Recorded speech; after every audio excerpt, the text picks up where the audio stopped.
Brilliant Minds in Real Estate is a podcast series that brings illuminating interviews with today's most relevant and motivating leaders throughout all corners of the real estate investment sector. I'm your host, Suraj. My special guest is Pankaj Gupta, co-founder and co-CEO of Gulf Islamic Investments, a regional Sharia-compliant leader in financial services with over $1.3 billion of AUM. GII views Islamic finance as a catalyst to strengthen economic linkages and boost cross-border investments between the Middle East and the rest of the world through investments in private equity and real estate. It invests in education, technology, industrial, F&B, power, infrastructure, retail, and healthcare assets. Prior to co-founding GII, Pankaj was also the founding team of Allied Investment Partners, a UAE-based investment banking company set up in 2007. He led the asset management business in the capacity of head of investment and business development. Pankaj played an instrumental role in establishment of the Union National Financial Consultancy in 2004. Pankaj holds a Bachelor's of Science in Mathematics and an MBA. Pankaj sits on the board of multiple entities incorporated in the UAE, providing advice through his many years of experience. He is also heavily involved in philanthropic and social projects ranging from education for underprivileged to healthcare for those in special needs. Pankaj, it's an absolute pleasure to have you on the show. Thank you very much, Suraj. It's always a pleasure talking to you. And thank you for having me here. Pankaj, you've had such a fascinating career. Your time in the UAE began with a stint in National Bank of Abu Dhabi. You then went on to Union National Financial and then founded Allied Investment Partners and finally established Gulf Islamic Investments. One can safely say that you know your way around the financial industry here in the UAE. You've seen the highs and lows and have witnessed the industry evolve over the last decade or so. Could you tell us more about your personal journey? Interestingly, and I think a lot of my friends know that I never got a chance to work in India. I came to UAE straight after finishing my studies. And as a matter of fact, I started my life practically with an insurance company where I worked for about a year, and then I joined National Bank of Abu Dhabi in the year 2000. If you look at from closely, or a lot of people who have known me for all these 20 years, they would know that the people whom I used to work in National Bank of Abu Dhabi until to date, in reality, it's the same set of people. So I feel that I have been with same philosophy for last 20 years. The culture, the systems, the people, they were very encouraging. And for a person who came from a non-financial services background, I think it was, I would say I was very, very lucky. My boss, Mr. Wajdi Al-Wardani, an Egyptian gentleman, he taught me a lot. I would here like to stress one thing that, irrespective of what industry you are part of, it is very important that you should know, or one should know, how to understand the people whom you work with. And in this place, which is a confluence of 200 nationalities, it is extremely important that one should know how to blend with that larger picture. So I think that is what I was taught, and I was lucky to get some very good mentors, seniors, colleagues, peers, friends, and I learned a lot from them. I think that is what has helped me in forging good relationships, good contacts, friends, and I think to greater extent, whatever I have been able to achieve in my so-called professional career, the credit goes to that learning. That's very fascinating, Pankaj, and I can't agree with you more. When I started my career, I was quite nervous about getting into the financial space, given I have an engineering background. But I think the longer I work in the space, I realize that it's not just financial intelligence, but more about social intelligence that helps you go further in the industry. So here I would also tell you that, the team which I was part of, National Bank of Abu Dhabi, it actually came out with the blessings of the board, set up Union National Financial Consultancy, where Union National Bank was a shareholder. So I was a founding team member there. Then we all started Allied Investment Partners, which was sold a few years back. And it is UNFC, which is today now known as Gulf Islamic Investment. So essentially, what you see GII today was in 2004 UNFC. Pankaj, perhaps we can talk a little bit now about the history of GII. I know you've just alluded to how it was formed, but could you shed some light around GII as a business, what business verticals it represents, and what your real estate investment mandate is? So, history or, the origination of GI is very interesting. So I met my partner, another one who is co-CEO with me, and my friend and my brother, Mohammed Al Hassan, who is a Saudi national. I met him during in a transaction sometime in 2013, end of 2013. And one Saturday, he called me over to Bahrain for breakfast. And generally, I don't travel on weekends, but I went to see him. And we were having breakfast and just contemplating what else can be done. And this thought came to why don't we start something in Islamic financial services? And it took, trust me, and I'm not trying to exaggerate, 15 minutes, we figured out the name, the so-called business plan, and we sort of agreed that let's go ahead. So it was 2013 and when we contemplated. 2014 May, we had our first board meeting and GII was formed with a very clear mandate or with a very clear understanding that we would be catering to GCC investors. Our investment mandate would be to focus on income generating real estate or PE opportunities. Whatever we do would be Sharia compliant and would focus on income generation. So even when we look at a PE transactions, we try to focus on those companies which have sort of a visibility on free cash flows. And the main reason for us to look into that kind of strategy was 2013-14, everybody was in pain from after the great financial crisis, and people were looking for income. Another thing which we realized that most of the people in this region would love to or has special affinity towards UK, Western Europe, and US. So we said instead of sort of reinventing the wheel and try to do something new, let us focus on these staple geographies and focus on income generating products. So this is how we formed our strategy. And I think, it's almost now we are running in 7th year. It is working. It is working very well.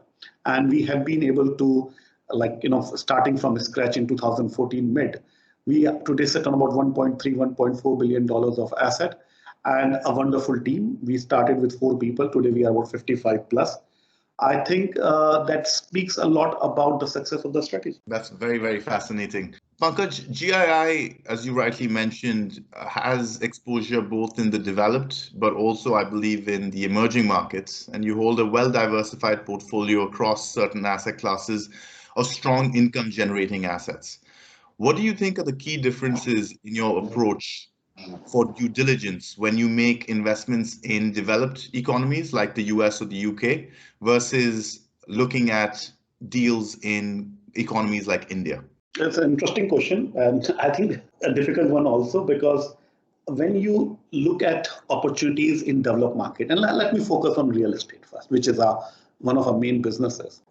We all know dealing in real estate asset, whether it's US and UK, is far more transparent than any emerging market country. I would not just quote India, because the rules, the process, the information is very well documented and everything is done in a very sort of a structured way. So one thing is that we don't do any real estate transaction in emerging market countries. So our real estate investments are focused in developed countries. But yes, we look at technology and PE investments in India, and their primary sort of objective would be to see how aligned the promoter is with the business, because PE or a tech business is promoter driven. How passionate the promoter is, how strong he's at whether the technology side or the business side or the commercial side, how well knit his team is, how close he is to his team too. So for us, when we compare a scenario of an investment in a developed market or an emerging market, I think one of the main things is around the promoter. And in emerging market, we are very careful around the debt side. So we would always like to see a investment proposition where the debt is either zero or a very small number. Because we have seen, although it can be common for both developed and emerging market, but looking at the banking scenarios in emerging market countries, sometimes you may not have full transparency or full disclosures on what is the debt sitting on your books. So from that perspective, that is one big thing which we look into it. Another important aspect of due diligence in comparison to developed market versus emerging market is that you try to get to know people who know the promoter or your target where you want to invest. So you have to do a lot of fact finding, first hand or the primary research rather than a desktop research. So I think in such a situation, we are blessed to have a very strong network. We have a lot of friends, whether it is Indian subcontinent or other parts of the world where which fall in emerging markets. And like for example, Egypt. We like that place. We are looking at that place. We have a lot of friends. So we do a huge amount of groundwork before getting into these countries. So just to tell you, if India Investments, a healthcare deal, which we did in January 2020, we spent about 2 years, almost 2 years from the date of start and almost meeting the people, talking, understanding the sector, and 1 year in due diligence. So short answer, the time taken on the due diligence in emerging market countries is far more than what you would perceive or what you would allocate for a developed country. That's very, very insightful. Pankaj, let's talk a little bit about COVID-19 and the way it's changed the way we live and the way we perceive financial markets. From remote working to e-commerce, economies were forced to evolve at a very dramatic speed with lockdowns and special restrictions that were widespread. How do you think the pandemic has affected the outlook, or rather GII's outlook, for real estate in the coming years? And what do you think the road to recovery looks like for real estate, specifically in the Middle East? Suraj, I think you know how to put difficult questions to your audience. Okay, I wish I knew the answer, very well, but still I'll take an attempt to it. Of course, we strongly believe that there are certain impact on the real estate business, at least for the near future, because of COVID, and they're going to stay. For example, let me talk of the positive impact first. Logistic business. So logistic assets have become very popular, and as a matter of fact, we started acquiring logistic assets, especially in the region and Dubai more specifically, 2 years before. Not because that we had sort of an insight that COVID is coming, but we realized because of our investment in technology that e-commerce is coming up, and this region penetration from e-commerce perspective was very low, and there would be great demand. So, market knows about from various press releases that we started acquiring asset. But a positive impact on the logistic real estate in this part of the world is that there's a lot of awareness about this asset. So there is more cash or more funds flowing into the sector, which is good not only for the e-commerce player, but it is also good from the perspective of the end user. Because in my personal opinion, e-commerce is a business where it's an end user who is today the winner. He has been spoiled for choices, he has been spoiled for discounts, he has been spoiled for prices, you name the thing. So from that perspective, I think it is doing very good, not only to businesses, but to end users. Second, I think in terms of return, logistic assets yields are far higher than any other part of the world, any other assets and in any other part of the world. I'll give you a comparison. If you look at, for sake of discussion, let's say something like DHL or something like Amazon. Amazon asset in Europe would be trading or would be available at a cap rate of 3.5%, 3.6%. Here in this region, you can still expect 7.5%. So for the same kind of a credit or similar credit, let me be specific, for the similar credit, you get 2x of the cap rate. From the negative, I would say that this work from home would have pressure on commercial real estate. Even, because a lot of people have lost job, businesses, there's a strong pressure on the revenues. Businesses are also losing, so there are a lot of people who are losing jobs. So from that perspective, I think there would be continued pressure on residential properties also. Although in last 3 months, if you see, villa prices have gone up by 10%, and the credit goes to Dubai economy, Dubai, the leadership of this country, the way they have handled the crisis.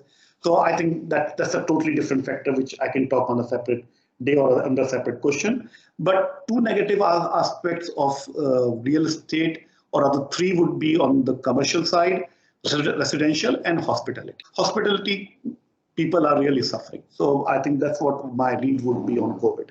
Thank you for that answer, Pankaj. I think the interesting point that you made about industrial or logistics being the winner through the pandemic, We've seen certain transaction, or I've encountered certain transactions in perhaps say Germany over the last 6 months with extremely sharp cap rates that historically were associated more to blue chip downtown New York or London type cap rates.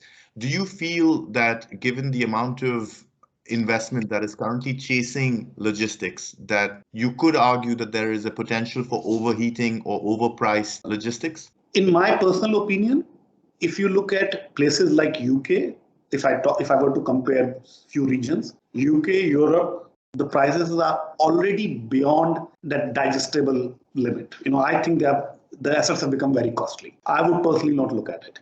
US, the assets are at a better cap rate, but the cost of borrowing or the cost of funds is costlier than Europe. So net, again, they fall in the same category. I think emerging market countries or this region has a long way to go till we see that situation.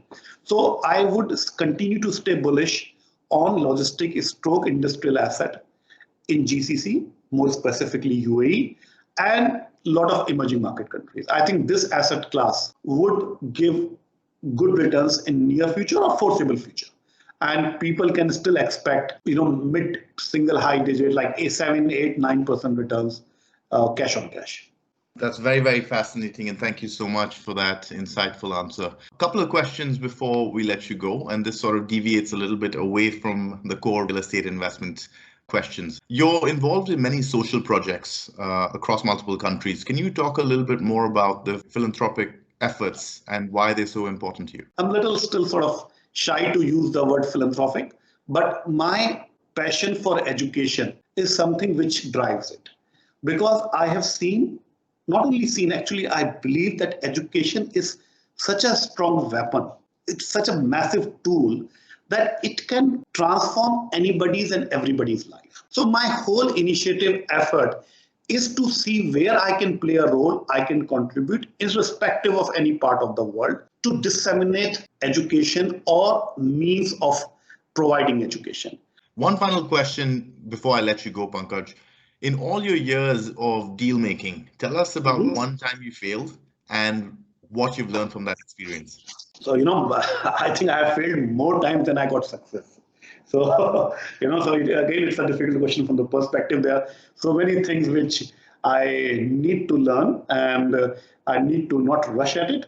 But I think I would say in one of the transactions, which was operating business, and we entered into the transaction and took a majority stake. So without realizing the fact that it is extremely important to have domain knowledge of the business before you put your money into it, and especially when you are taking a controlling stake.